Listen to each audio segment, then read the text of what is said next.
Here. Thanks for joining me. We have 4 or 5 people. We had about 50 that said they joined, but it's a Wednesday night. Good to see everybody again.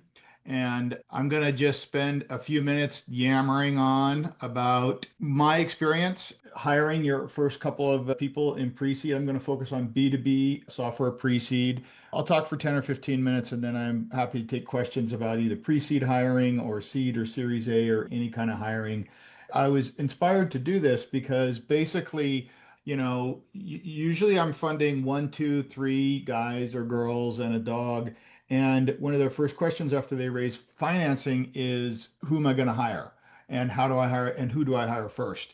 And so I've invested in over, 300 pre-seed B2B companies, and I thought I'd share a little bit about what I learned and what's important. So let's get to it. Why does hiring matter? Well, hiring matters for two reasons. One, for what hiring does to your company, and then secondly, how it helps you achieve what you need to do during the pre-seed. Those early hires are really force multipliers.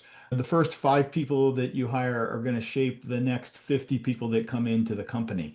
And those mistakes, if you make them early, can be very costly. And those early hires will really define the culture and the execution of the company. So let's look at what you need to do in pre-seed. You need to do basically 5 things. You know, you need to build the product, you need to raise some money, you need to sell the product, you need to support customers, and you have to operate the business. And I'll go through what I think though, founders need to do versus what can be hired or where your greatest leverage is. I posted on Twitter just before this, if you go follow, there's 5 or 6 articles that I read in preparation for this, and all those resources I put on my Twitter feed. But one of the really helpful ones was Lenny Chowsky, I'm probably misstating his name, and he actually surveyed about 40 startups that are all venture funded and asked them the question, what was your first, second, third, fourth, fifth, sixth, and up to 10th employee? And he has a grid in his post that I linked there, which shows this 30 companies in the first 10 employees. And when you analyze those sort of 300 hires, what you find is that 70% of the first employees that people hire after they've received financing is an engineer, as you would expect. And then it goes into customer service, and depending on what you're building, maybe some designers and data scientists and stuff like that. But when you see the fact that most people hire an engineer first, that's because the primary job in pre-seed is to get your product built. And that typically takes engineers, especially when we're talking about B2B. So I took everything I read about this topic and I put them into a grid in terms of priority of what groups I would hire and in what order. And what you see here, this is a little bit longer list of things that you need to do in pre-seed. You need to raise money, you need to hire engineers to build the product, you need to have salespeople, customer success, product managers, subject matter expertise, things like that. The way that I see well started B2B software companies thing is that when you're founding, when you pull the company together, you do an angel round, you pull together a little bit of funding to build your MVP. The founders are basically doing everything. Then once you receive a pre-seed round, and I define pre-seed as after you've gotten an MVP, you've gotten a $1 to $2 million round. I don't see pre-seed as that first 100, $200,000 to build your MVP or to pull your team together. That is what I call the angel or the founding round. What I'm talking about is what do you do with that $1 to $2 million after the 2 or 3 person team has done everything? Then is it safe to hire people to get leverage for the founding team? And in what order should we do that? Some of the things you should not hire at the pre-seed, and some of the things the founders need to keep doing. For example, raising money.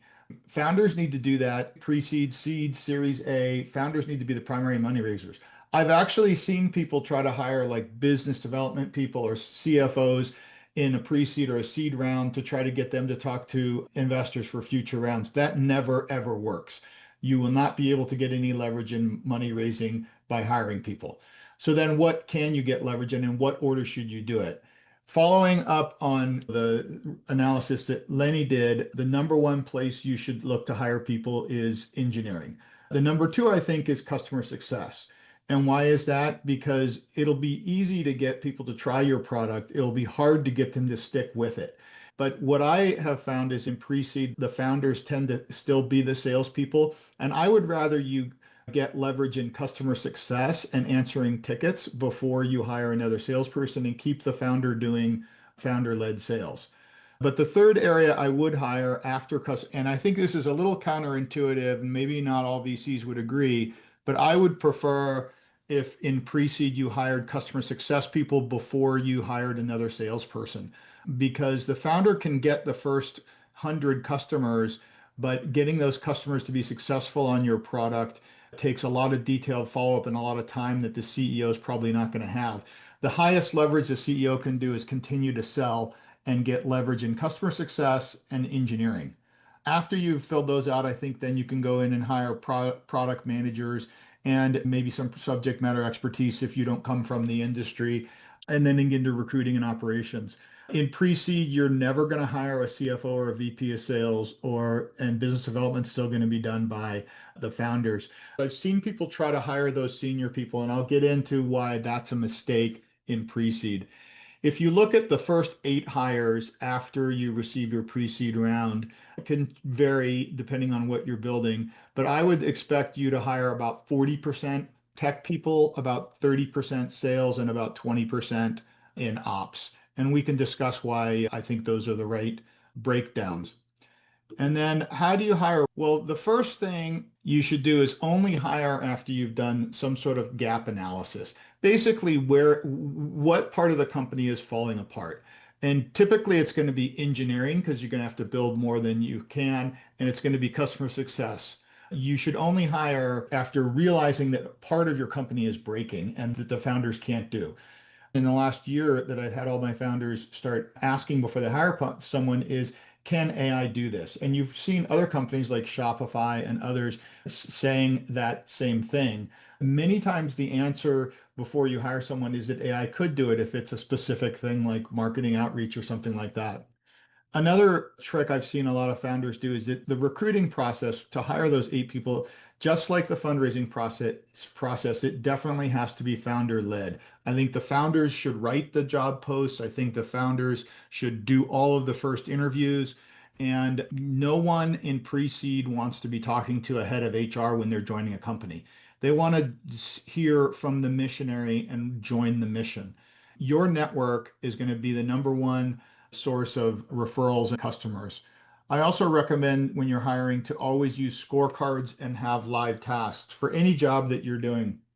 Ask somebody to do the task and give them a sample task. That is a better hiring screening than looking at somebody's resume.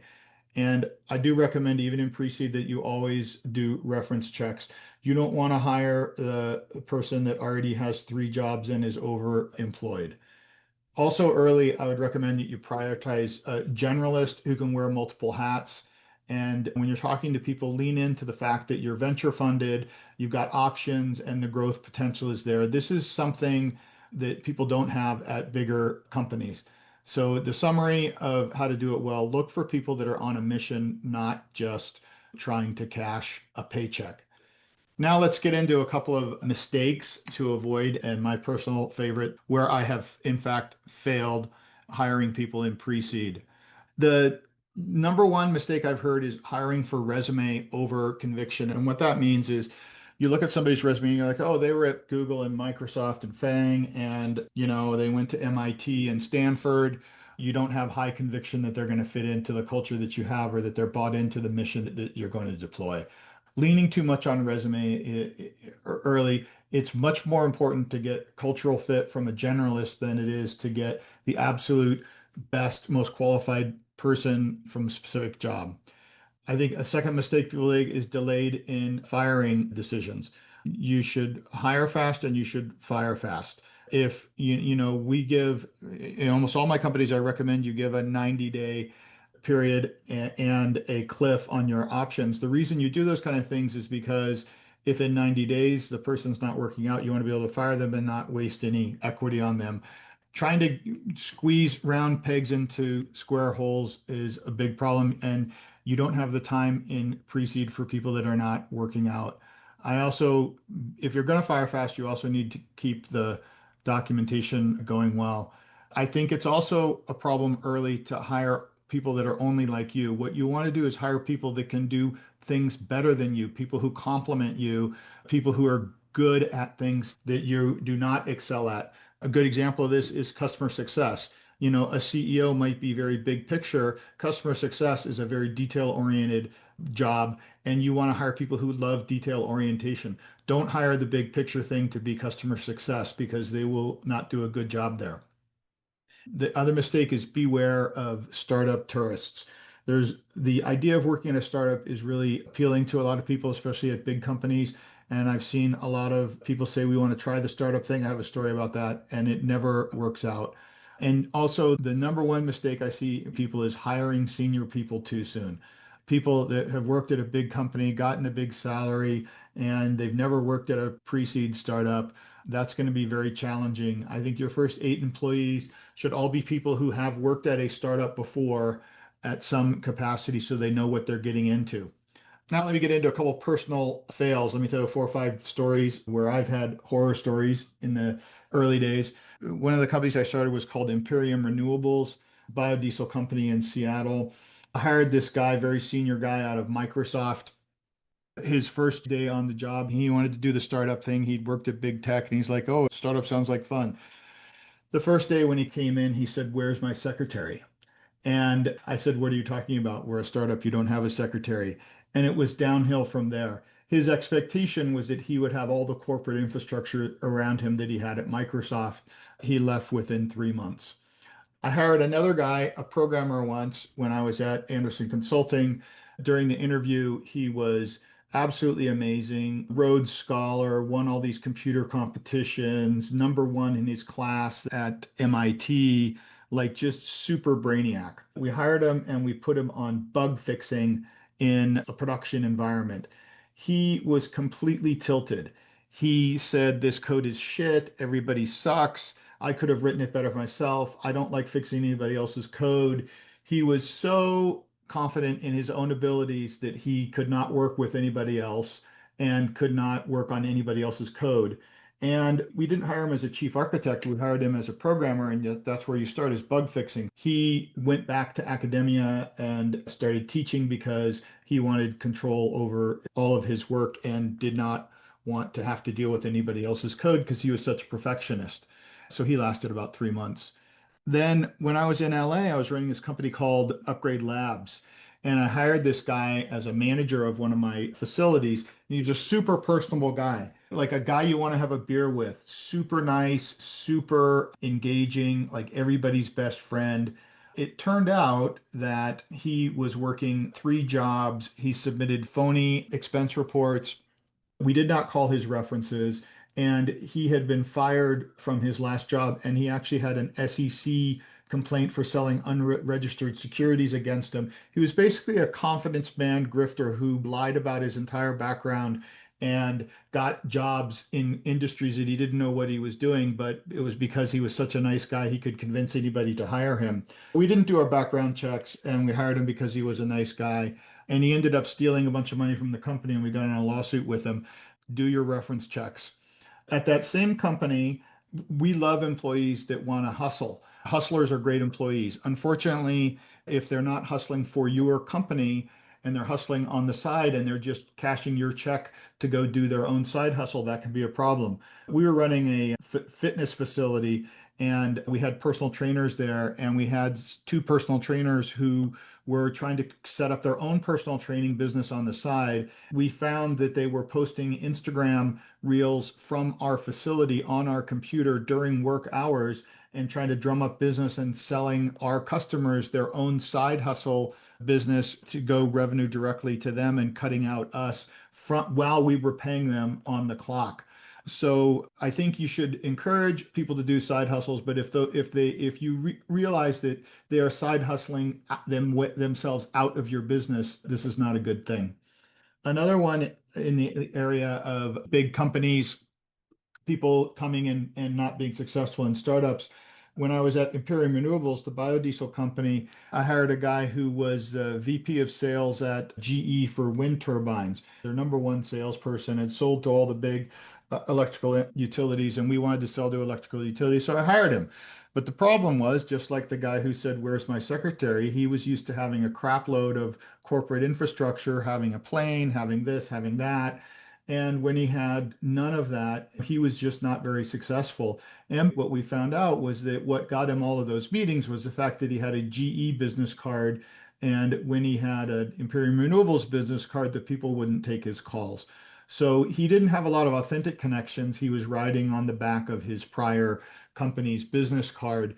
And that was hard for us to find out before we hired him. But again, he lasted about 3 months. So I'm incredibly cautious of hiring people with Big Co credentials if you don't validate that they can bring those credentials with them. The last, hiring fail that I could talk about, I could probably talk about them all day, is I one time hired a corporate counsel from a big law firm to be the corporate lawyer at the company. He had been our corporate lawyer for about 3 or 4 years. He'd been at the big law company for 15 years, and he had seen all of his clients, become billionaires and millionaires and so on. And he's like, "I want to do the startup thing." But again, he comes there to be our corporate counsel. He doesn't have a secretary. He's got to get his own coffee. The culture shift was just too much. And he lasted 6 months and then went back to Big Law because it was too much work for him. So again, be very cautious about taking people who have no startup experience. As far as resources, I posted on Twitter all of these things. There's good reading from Lenny's newsletter and things on the first eight people. The 10 essentials for the top 10 hires is a really good article. Feel free to go read those if you want to talk more about that. In summary, I think in pre-seed, every CEO should hire for the gaps they have in their actual business, what their hair on fire problems are, and for leverage. You cannot hire things that the core team has to do, like business development and fundraising and the initial sales, and prioritize product and sales for your first couple hires in pre-seed. Focus on generalist over specialist. Leverage your network. That's where your best customers are going to come. Don't overhire. Don't hire senior people too early, and fire as quickly as you can. So those are pretty much all of the learnings I've had. I'm happy to take a few questions if anybody has on how to hire well or how not to screw up. So raise your hand or just come off mute and I can take some questions now if anybody has any. Whoop. Okay. Hey, Darren. I don't know Hey, if I can unmute you. thanks There for you the go. presentation. I appreciate it. Great tips along the way, and some of them sound familiar to me, so I I appreciate that. bet. I wondered what you think about. So I've been leveraging 1099 employees. So I am Uh-huh. technically the only employee up to this point, but I've been leveraging like interns, 1099 employees to help me with sort of on the ground marketing. I actually did hire like a social media person just because I knew that that was an element that was going to be important and I just was not going to do it. But how That's do a good you thing to think? outsource. Yeah. Yeah. So I think I'm in the stage where I am looking for probably the next one or two real hires, and I want them to be co-founders. And I am thinking about an engineer because I'm building on sort of a different platform that ultimately I want to get off of. But the marketing consultant, I guess you'd say, is sort of the closest thing to a co-founder that I have. And I wondered what your thoughts were about leveraging 1099 employees until you get the real deals in the door. I think 1099 employees are fine, especially things like marketing or social media specialist skills that are important but not strategic to your business. The question, when you're bootstrapping and building it yourself, you should just hire as many subcontractors as you can. But when you're building a company that has an asset that could potentially be sold to somebody else, they're going to want to know who the full-time employees are, and the full-time employees should be creating the highest value parts of the business. That is unlikely to be your social media feed.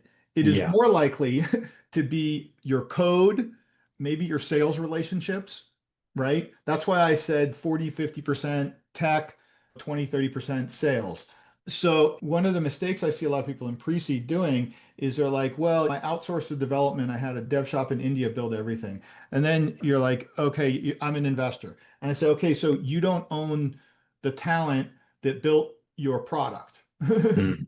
That's not an asset of your company. So that's why you see 70% of people buying, hiring engineers as their first people. It's okay to build your MVP, with an outsource, with a 1099, with whatever. But when you start talking about something that investors might want to invest in, they're going to want to know who are the core teams, who are the core people on the team, and are those core people building the highest value, IP in the company? And that tends to be technology and sales relationships.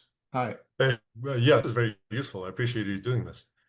Two questions. One, the question is, you mentioned don't hire senior kind of people. When you say that, could you kind of quantify it in terms of like Microsoft examples? Because I assume you mean like principal and plus engineer. I would not want, I would be hesitant to be the first stop for those people after big tech. Just because, like a guy who's been at Microsoft as a principal engineer for 15 years, they've been reading about all their friends getting rich doing startups, and they're like, it's finally time. I've packed my 401k and I did everything I could at Microsoft, so I'm going to frickin' try it. I've seen that be unsuccessful more than successful. But if you're the second or third startup that 15-year Microsoft principal engineer tries, and he knows what he's getting himself into, and he knows what, because the biggest problem is the culture shift between big company and startup. In big company, you've got a lot of infrastructure around you, a lot of benefits and everything like that. You probably don't have to work that hard. Small company, you've got to do a whole bunch of crazy things. You've got to wear a lot of hats. And there may be people that come from big companies. Not all big companies are like that. The thing to watch for is for somebody that doesn't know what they're getting into in terms of the workload and the time commitment and the amount of work that we want to do. The other problem, that I found hiring senior people too early, like for example, your co-founder who might be a technical person. I prefer co-founders that were maybe senior developers versus CTOs. Hiring a traditional CTO that is basically just used to managing a 100-person developer team. It's been 5 years since they've written a line of code. This is not the right CTO for a pre-seed company, because whoever has that title CTO is most likely more like a senior developer. You probably want them in the code base. And a CTO from a big company has not been in the code base. He's been in management meetings for the last 5 years. You see the difference? Yes, yes. And then the reverse of it, how junior or how inexperienced would you consider for the early? Like if there's a really hungry new grad that ace the interview and it's like, you know what, like we can make use of him. Is that like, how would you go about that? I And that's my would, second question. I think hungry, guys are great, but I think you don't want that to be your first hire, especially in engineering. You want your first or second hire to be a 5 to 10 year mid-level, fairly experienced person. That person can then manage a bunch of more junior, really hungry, super young people. I think it's okay to have super young first time people in other non-critical roles like social media or things like that. There's a lot less risk. But in engineering, I would do the first 1, 2, or 3 to be at least 5 to 10 year experienced people. I wouldn't hire green people in engineering until 5 or 10 down the road. Personally. Understood. Thank you. Okay. Vinish. Hey, thanks for the talk, Martin. No I problem. appreciate it. Just quick question, and it's a little bit of context, I guess. So I'm building this B2B SaaS company. I've been building it solo until Nice. now. It's been like 6, 7 months. And the product's ready. I can take it to market. I've talked to customers. I'm confident I can get the customers. But now there's different ways I can go about the go-to-market and just taking the product to market that I'm considering. But the problem is I don't have a team, and I'm pretty sure I can hire a team, but then I need money to hire the team, and I'm pre-revenue right now. And if I talk about money, the first thing investors talk about is the team because they need to see a team. So I find myself in a unique loop where I'm kind of between hiring the team and raising money. That is a unique problem. And frankly, there's been research. I don't have a personal preference of whether the founder comes from a technical background or a business background to really understand the customer. The research shows that they're equally successful. You can start on technical and bring in people who understand the business, or you can start with the business and bring in people who understand technical. So the fact that you're a technical solo founder and you want to bring in some business people, that's fine. What you're talking about is there is a preference in venture to fund teams of 2 or 3. Solo founders do raise at a much lower rate. And the reason is because you go back to what you have to do in pre-seed. You got to build the product, you got to raise money, you got to sell the product, you got to support the product, you got to operate the company. 5 different jobs. It's really hard for one person to do that job. So you definitely need, VCs are going to want to see 2 or 3 people. So then the question, if you are a solo founder and you've done the build product part, but you haven't done the raise money and sell it part yet, then those are I don't think you can outsource raise money. I think it's your product, your vision. So you're going to have to tell that story to investors. I think if I were you, I would focus on trying to find somebody to help as a co-founder to sell the product. And I don't think that's just hiring a salesperson. That's finding somebody that you went to school with, somebody you know in your network who might want to run the business side of this go-to-market, and see if you can get them as a co-founder and, for sweat equity or something for 3 months to get your first customers. If you went out with a co-founder who understood the business and had some go-to-market experience, and you had started to generate $5,000 or $10,000 of ARR for your product, your fundraising would be 10 times easier. That makes a ton of sense. Just want to clarify one thing. I am the business person. It's just that I can code. And so I don't want to do the sales myself. I also have some background in the product that I'm building. So it makes sense for me to be talking to the customers.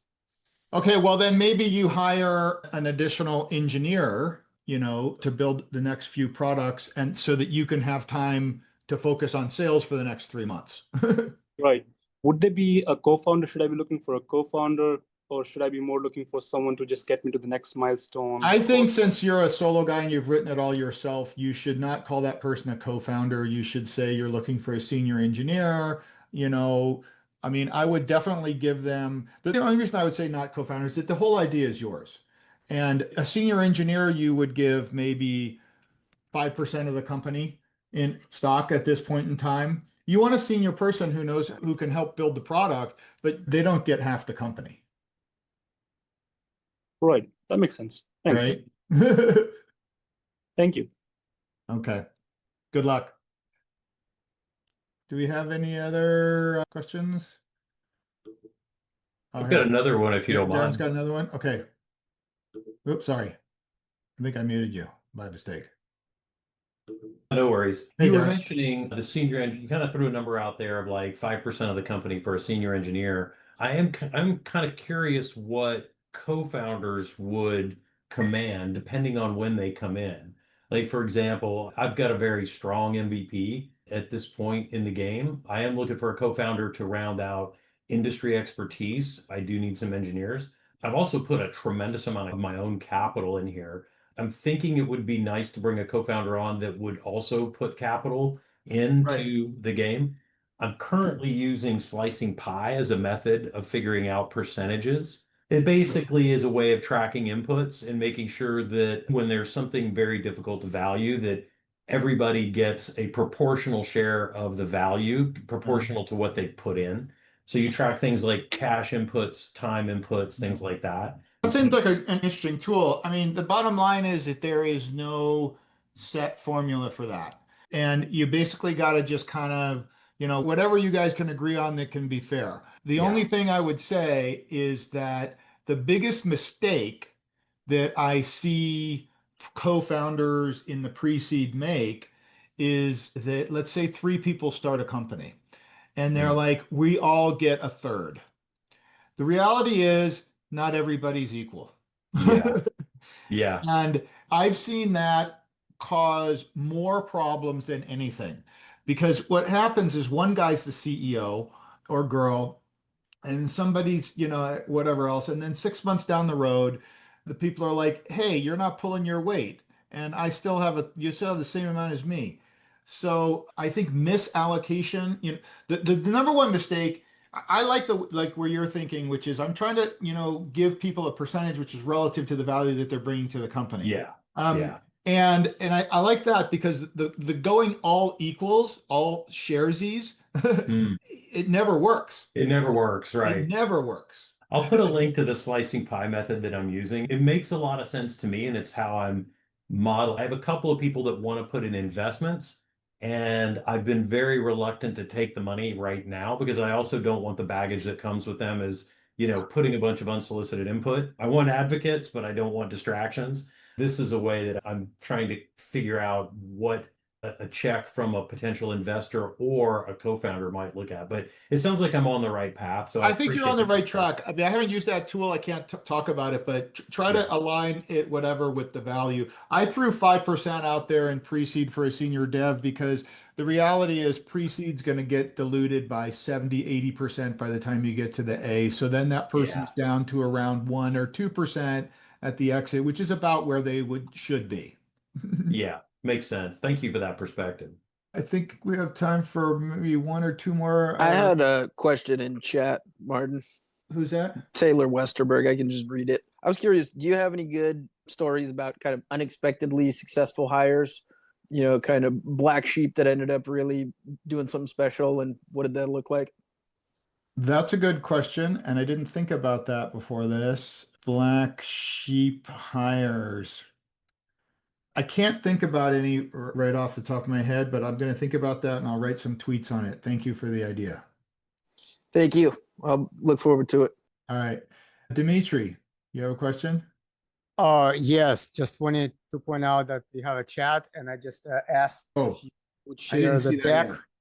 yet. Yeah, a great deck. I would love to use it just as a checklist. If you could share, that would be awesome. Oh, I will put it up on SlideShare and put a link on my Twitter feed. Perfect. So Perfect. if you follow me on Twitter, just do that. Yep, excellent. Thank you. Thank you. All right. Well, if there aren't any more questions, I have maybe 5 minutes. I can take one or two more questions. My family's waiting for me to go have tacos. So, I always stop vote it. for tacos. all right. Thank you, everybody. I'll Thank talk you, to you Martin. on Twitter. Thanks, Martin.